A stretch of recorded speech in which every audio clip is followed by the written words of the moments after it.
Halo semuanya, perkenalkan nama saya Ferdi Trimartin Iman Fatih dari Banua, kelas 178A26, NIM 17207190. Di sini saya akan membahas atau mengkampanyekan itu judul anti korupsi. Untuk kata pengantar, yaitu sebagai upaya dalam mendukung pembelajaran yang berfokus pada pemberantasan korupsi serta penanaman nilai-nilai integritas, transparansi, dan akuntabilitas di kalangan mahasiswa, dan juga membahas konsep dasar korupsi, jenis-jenis korupsi, faktor apa saja yang akan mendorong korupsi itu, dan serta dampaknya pada berbagai sektor kehidupan. Kami juga mengulas berbagai upaya pencegahan dan penanggulangan korupsi, termasuk juga peran masyarakat, sektor swasta, pemerintah, dan pemberantas korupsi. Selain itu, kami juga akan mengajar mahasiswa untuk merenungkan pentingnya integritas, etika, dan tanggung jawab dalam menjalani kehidupan pribadi maupun profesional. Dan juga ada menurut Kamus Besar Bahasa Indonesia yaitu KBBI, korupsi adalah penyelewengan atau penyalahgunaan uang negara atau perusahaan, organisasi, yayasan, dan sebagainya untuk keuntungan pribadi atau orang lain. World Bank pada tahun 2000, korupsi adalah penyalahgunaan kekuasaan publik untuk keuntungan pribadi. Definisi World Bank ini menjadi standar internasional dalam merumuskan korupsi. Transparansi Internasional atau TI, yaitu korupsi adalah perilaku pejabat publik, politikus, atau pegawai negeri yang secara tidak wajar dan legal memperkaya diri atau memperkaya mereka yang dekat dengan kekuasaan dengan cara menyalahgunakan kekuasaan publik yang dipercaya kepada mereka.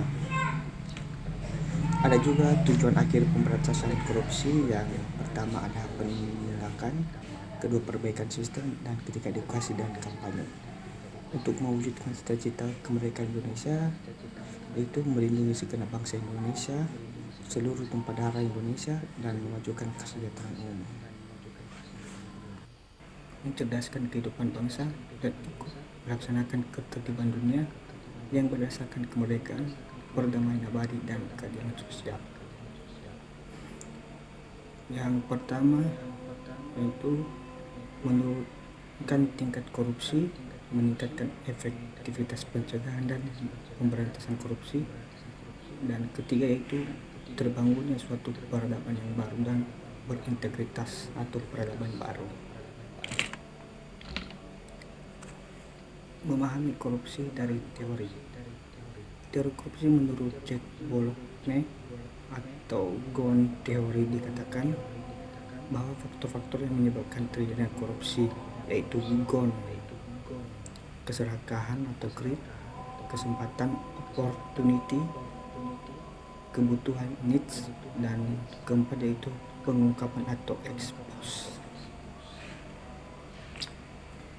Ada juga itu strategi pemberantasan untuk korupsi, yaitu mengenal lebih dekat korupsi, yaitu salah satu sebab mengapa korupsi sukar diberantas karena baik pemerintah maupun anggota masyarakat kurang memahami dan mengenali secara baik jenis-jenis korupsi yang sering terjadi dalam masyarakat dan pemerintah. Dengan mengetahui hak dan kewajiban yang berkaitan dengan pemberantasan korupsi, kita perlu mengetahui dan memahami hak dan kewajiban kita, terutama yang berhubungan dengan pemberantasan korupsi, kerjasama dan komitmen, dan juga lebih solid bila negara-negara tersebut memiliki komitmen yang sama dalam memberantas korupsi, yaitu salah satunya mewujudkan meratifikasi atau konvensi anti korupsi, kemudian menyelaraskan peraturan perundang-undangan di negara dan agar dapat mengimplementasikan pedoman anti korupsi dengan baik. Lanjut, untuk sikap anti korupsi, pencegahan dan preventif. Anti korupsi merupakan kebijakan untuk mencegah dan menghilangkan peluang bagi berkembangnya korupsi. Pencegahan yang dimaksud adalah bagaimana meningkatkan kesadaran individu untuk tidak melakukan korupsi, bagaimana menyelamatkan uang dan aset negara. Kontra korupsi atau penindakan represif. Kontra korupsi adalah kebijakan dan upaya-upaya yang menitik beratkan aspek penindakan, peran serta masyarakat memberantas korupsi itu dengan sungguh menyebabkan krisis kepercayaan. Korupsi di berbagai bidang pemerintahan menyebabkan kepercayaan rakyat dan dukungan terhadap pemerintah menjadi minim. Ada juga penghargaan bagi pelapor. Setiap pelapor atau ormas atau LSM yang telah membantu upaya pencegahan atau pemberantasan tindak pidana korupsi dapat diberikan sebuah piagam atau premi setelah keputusan pengadilan yang terpidana dan memperoleh hukum yang tetap. Lanjut, ada juga Trisula Pemberantasan Korupsi memiliki 3 strategi utama, yaitu penindakan, pencegahan, dan pendidikan. Untuk sula pertama, pendidikan atau menyasar peristiwa hukum yang secara aktual telah memenuhi unsur tindak pidana korupsi sesuai undang-undang. Sula ini tidak hanya mengajarkan hukuman penjara dan denda bagi para pelaku korupsi, tapi juga memberikan efek jerah bagi korupsi dan masyarakat. Untuk sementara, sula pencegahan adalah perbaikan sistem untuk menutup celah-celah korupsi, dilengkapi dengan sosialisasi dan kampanye anti korupsi melalui sula pendidikan.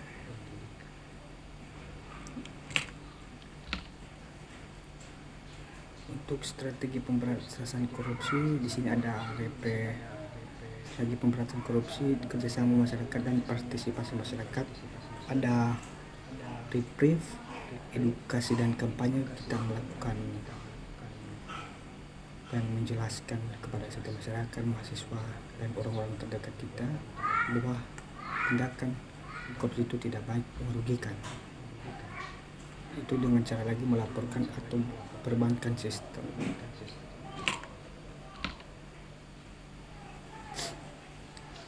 Harapan peran akademis dan perguruan tinggi dalam upaya pemberantasan korupsi.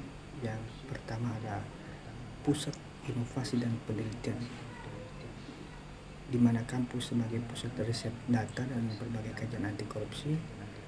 Yang kedua, Pool of Expert, yaitu kampus menjadi rumah bagi para ahli untuk berkontribusi sesuai dengan keilmuannya dalam menyelesaikan perkara tindakan pidana atau korupsi. Ketiga, ada pusat pengajaran anti korupsi, yang dimana kampus berperan aktif dalam upaya penyebaran nilai-nilai anti korupsi. Dan keempat, ada pusat pergerakan anti korupsi, yaitu dimana pengembangan budaya akademi kampus sebagai basis gerakan anti korupsi.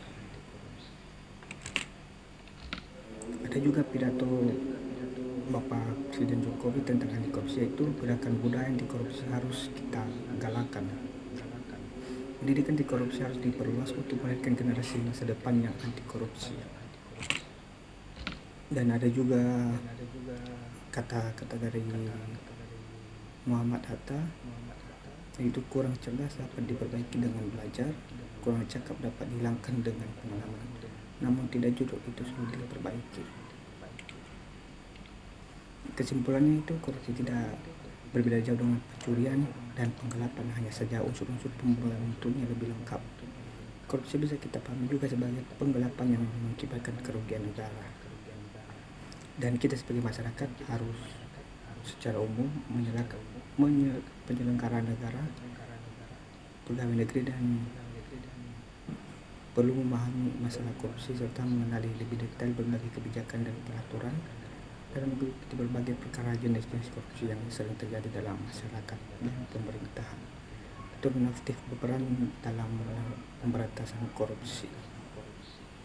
Oke, sekian dan terima kasih.